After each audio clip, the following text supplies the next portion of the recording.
सभ्यता एक राज्य के रूप में था और वहां पर कैसी प्रशासनिक व्यवस्था थी उसको बताइए। तो चलिए हम इसे समझने के लिए निम्न मदों को देखेंगे। पहला मत समझिए, कौन सा मत?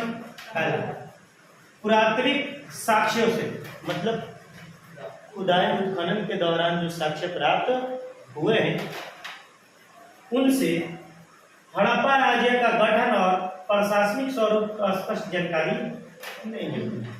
जितने साक्ष्य मिले उनसे स्पष्ट रूप से उनके शासन और उनका प्रशासनिक व्यवस्था का स्पष्ट जानकारी नहीं मिलता। अब मैंने कुछ ऐसे साक्ष्य मिले हैं जिनसे इतना कह नहीं सकते थे कि शासन ऐसी थी, लोग ऐसे रहते थे, राजा होता था, एक राजा होता था या एक मंत्री होता था, कि कैसी व्यवस्था थी ये कहना कठिन है, हम नहीं कह सकते। स्पष्ट नहीं हो पा रहा है क्योंकि यहाँ पर इतने साक्ष्य नहीं मिल पाए हैं, जितने मिले हैं उसके आधार पर स्पष्ट नहीं है सकता कि उनका प्रशासनिक व्यवस्था कैसी थी, ये कहना अनुचित होगा। हड़प्पा सभ्यता में अनेकों गढ़ी मिले हैं, गढ़ी मतलब दुर्ग, जो कि जी ऊंचे स्थल पर बनते थे, जहाँ पर ऐसा माना गया है कि शासक रहा करते थे और उनके संबंधी रहा करते थे। तो अनेकों गढ़ी मिले हैं जहाँ राजा का निवास स्थान माना गया है, राजा मतलब शासक। तो अनेकों गढ़ी मिले हैं जहाँ माना गया है कि वहाँ राजा निवास करता था। तो राजा निवास करता है तो वहाँ से शासन करता होगा, जाहिर सी बात है। परंतु एक गढ़ी के आधार पर तो नहीं कर सकते कि पूरी शासन व्यवस्था की है कि नहीं। हम माना कि हाँ वहाँ गढ़ी अनेकों हड़प्पा सभ्यता में अनेकों स्थलों उत्खनन के दौरान क्या हुआ, गढ़ी की साक्ष्य के रूप में प्रमाण मिला और ये ऐसा माना गया है कि वहाँ राजा निवास करता था। बड़े बड़े अन्नागार प्राप्त हुए हैं। क्या प्राप्त हुए? अन्नागार, यानी कि जहाँ पर अनाज को इकट्ठा किया जाता था। इन अन्नागारों का माना गया है कि राजकीय कोष थे। कौन कोष थे? राजकीय कोष थे, यानी कि अन्न को यहाँ इकट्ठा करके और पूरे साल क्या किया जाता था? जी बिल्कुल, पूरे साल इस राजकीय कोष से क्या किया जाता था? प्रशासनिक व्यवस्था को देख चलाया जाता था। जैसे सैनिकों के लिए, राज्य में कमी हो गया उनके लिए, या फिर राजा के जितने भी व्यवस्थाएं हैं उन सब के लिए क्या किया जाता था? अन्नागार में अन्न को इकट्ठा किया जाता था, जिसको राजकीय कोष के रूप में जाना जाता था। क्लियर? अब जैसे मान लियो कि सपोज मानो कि हमारा प्रशासनिक व्यवस्था है, हम राजा हैं और हमारी थल सेना है, जल सेना है, उसके बाद अन्य कर्मचारी मंत्रिमंडल है, तो कुछ न कुछ खाएंगे सर, तो उसके लिए राजकीय कोष में होना चाहिए ना। ये बड़े बड़े अन्नागार बने थे, उनमें अन्न को इकट्ठा किया जाता था और इस तरीके से राजकीय कोष उसे बोला गया। बात समझ में? राजकीय कोष से प्रशासनिक व्यवस्था चलती होगी ऐसा माना गया। उत्खनन में अधिक संख्या में मिट्टी के गेंदें मिली, छोटी छोटी गेंदें, हाँ मिट्टी की गेंदें, छोटी बड़ी छोटे छोटे, और पत्थर के टुकड़े भी मिले हैं। क्या मिले हैं? हाँ, ढेर में ढेर सारे पत्थर के टुकड़े और मिट्टी की गेंदें मिले हैं। चला के मारना, यानी कि शस्त्र के रूप में ये कार्य करते थे। जैसे कोई हमलावर आगे से आ गया तो वो लोग क्या करते थे? चला के मारते थे, या फिर किसी यंत्र से मारते होंगे, जैसे हम लोग आजकल ढेले से कि देते हैं टिटिरी गई का हमारे लिए कोई आज तक तो नहीं है, उस तरीके का नहीं है, परंतु उससे हो सकता है कि विपक्ष यानी कि कोई अन्य विरोधी राजा होता होगा या फिर शासक होते होंगे जो हम पे क्या करते थे, हम पे नहीं मतलब आने सामने वाले राजा पर हमला कर दे, इसलिए वे क्या करते थे, वो इन गेंदों से और इन पत्थरों के टुकड़े से ये देखकर पता लगता है कि वे लोग इसका व्यवहार शस्त्र के रूप में करते होंगे, यानी कि जी बिल्कुल लड़ने के लिए करते होंगे। एक मिट्टी के बर्तन में एक सैनिक का चित्रांकन किया गया। एक मिट्टी का बर्तन ऐसा मिला है जिस पर सैनिक का फोटो बना है, छपा, हाँ यानी कि अंकित किया है। इससे यह पता लगता है कि हड़प्पा सभ्यता में सैनिक व्यवस्था अवश्य थी। यदि बर्तन पर सैनिक का चित्र बना है तो जाहिर सी बात है, अगर चित्र तभी बन सकता है जब ऐसी व्यवस्था होगी, तभी तो। यह जो सैनिक का और चित्रांकन की जो मिट्टी का बर्तन प्राप्त हुआ है वो कहाँ से हुआ है? सुरकोटड़ा से हुआ है। कहाँ से? सुरकोटड़ा से। कहीं तो भी लिखा रहता है, ठीक है, तो कहीं तो याद रखेंगे। अगर साक्ष्य सब मिलाकर अगर साक्ष्य देखा जाए, सब मिलाकर साक्ष्य देखा जाए तो दुर्ग मिले, यानी कि ऊंची ऊपरी समूह। कोष मिला, कोष मतलब जिसे हमने कहा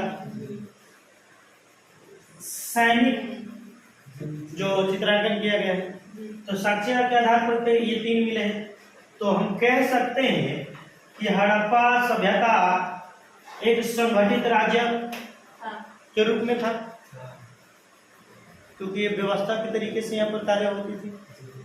परंतु अब भी सर, परंतु में जरूर लगाया है सर, परंतु क्या है सर? परंतु जहाँ बोले कि बात लड़कियां बहुत गाय ही हो, मैंने गाय सुंदरता तो वही मत, परंतु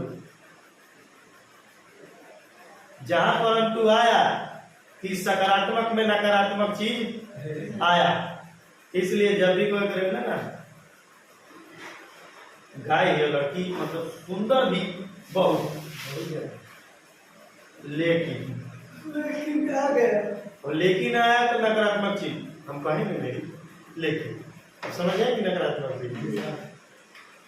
तो ठीक उसी प्रकार दुर्ग मिला, कोष मिला, सैनिक के प्रमाण मिले, जिससे यह प्रमाणित होता है कि हड़प्पा एक संगठित राज्य था। परंतु उतने साक्ष्य नहीं मिले हैं कि आप कह सको।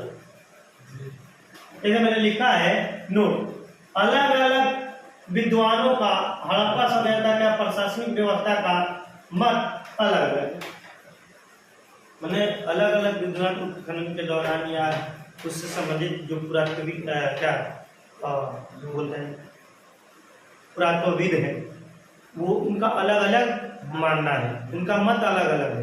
कोई कहता है कि हड़प्पा सभ्यता जनतांत्रिक थी, यानी कि लोगों का शासन था, उसमें लोग चयन करते थे किसी एक व्यक्ति का, जैसे आज चयन हो रहा है, चयन कर रहे हैं ना हम, कमल पर क्या देंगे? वोट देंगे और मोदी को जिताएंगे। तो कोई कह रहा है कि ना आरजेडी लोग लालटेन छाप पर, कोई कह रहा ना हीना साहेब, कौन सर? हीना साहेब। तो अलग अलग लोगों का मत अलग अलग है, जैसे मैं और आप और वो अन्य अन्य सपोर्टर है। तो ठीक उसी प्रकार ये विद्वानों का जो सोच है और या साक्ष्य के आधार पर उनका मानना भी अलग अलग है। कुछ विद्वान मानते हैं कि भाई हड़प्पा सभ्यता में जनतांत्रिक व्यवस्था थी, लोग क्या करते थे? शासक का चयन करते थे, और वह शासक क्या करता था? एक व्यक्ति क्या करता था? शासन करता था। परंतु अन्य कुछ विद्वानों को मानना है कि एक राज्य में अनेकों शासक थे, एक नहीं अनेकों, एक नहीं अनेकों शासक थे, और अनेकों शासक मिलकर पूरे राज्य को चलाते थे, एक राजा नहीं अनेकों राजा थे। उसके अलावा कुछ का मानना था कि यह 2 राजधानियों वाला राज्य था। हड़प्पा सभ्यता कितने राजधानी वाला? 2 राजधानी वाला राज्य, एक राज्य के रूप में था, सभ्यता एक राज्य के रूप में था। पहला राजधानी था मोहनजोदड़ो और दूसरा था हड़प्पा, या पहला हड़प्पा और दूसरा मोहनजोदड़ो, यानी कि 2 राजधानी वाला ये राज्य था। कुछ का मानना ये। परंतु आधुनिक विद्वान मानते हैं कि विभिन्न प्रशासनिक केंद्रों वाला कि जो हड़प्पा सभ्यता है, वहाँ पूरे हड़प्पा सभ्यता में अलग अलग प्रशासनिक केंद्र बने थे। जैसे हमारे यहाँ सिवाने में कई पुलिस स्टेशन है, तो ठीक उसी प्रकार शासन करने के जो केंद्र थे वो सभ्यता में बहुत अधिक थे। लिखा गया है कि प्रशासनिक विभिन्न प्रशासनिक केंद्र वाला था, एगो प्रशासन केंद्र नहीं था, अनेकों केंद्र बने थे पूरे सभ्यता को चलाने के लिए, पूरे राज्य को चलाने के लिए, जिनमें आपसी संपर्क था। ये केंद्र एक दूसरे से संपर्क में थे, कांटेक्ट में थे। सभी लोग एक ही नियम का क्या करते थे? पालन करते थे। और साथ ही साथ यह एक राज्य था, देखा एक ऐसा था विभिन्न प्रशासनिक केंद्रों वाला यह राज्य था, जिनमें आपसी संपर्क था, कॉन्टेक्ट रहते थे एक राज्य के रूप में, ये पूरा का पूरा था। ये आधुनिक भारत क्यों कह सकते हैं ऐसा आप? क्योंकि इस आधार पर कह रहे हैं कि अगर साक्ष्य को ध्यान से देखा जाए, साक्ष्य को ध्यान से देखा जाए तो क्या निकलता है? न सर, संपूर्ण क्षेत्र में समान चीजें देखने को मिलती है। भवन का निर्माण चाहे हड़प्पा में हो, चाहे मोंदोडो में हो, या बनावली में, या कालीबंगन में, एक जैसा भवन का निर्माण। नगर का निर्माण जो किया गया है, डिजाइन जो दिया गया है, एक ही सामान दिया गया है, सभी स्थानों पर मिले हैं। जो योजना बनाई गई है वो योजना एक ही प्रकार की बनाई गई है। जो लोग सामान का इस्तेमाल करते हैं वो जैसे बर्तन हो गया, ईंटें हो गए, खाने पीने संबंधी वस्तुएं जो हो गई, उस मैंने खाने पीने के संबंधी वस्तुओं ना कहा के मतलब और भी चीजें हो सकती है, जैसे व्यवहार में लाने वाली चीजें, जैसे गले का हार, कलाई बंद, बाजू बंद और वस्त्र, तो बहुत सारी चीजें, ईंटें हो गए, सामान हो गए, बर्तन हो गए, मनके हो गए, मनके जैसे मोती का, उसके अलावा मुहरे, लिपियां, सब एक ही सामान है। भले वो दूर स्थित है, 500 कुछ किलोमीटर दूर, हड़प्पा सभ्यता के अंतर्गत ही आता है, परंतु स्थल अलग है, फिर भी वस्तुएं एक समान वहां भी पाई गई है जो यहाँ पाई गई है। इसलिए हम कह सकते हैं कि प्रशासनिक व्यवस्था जो थी वो विभिन्न केंद्रों वाली थी, जिनमें आपसी संपर्क था, और ये पूरा एक राज्य था।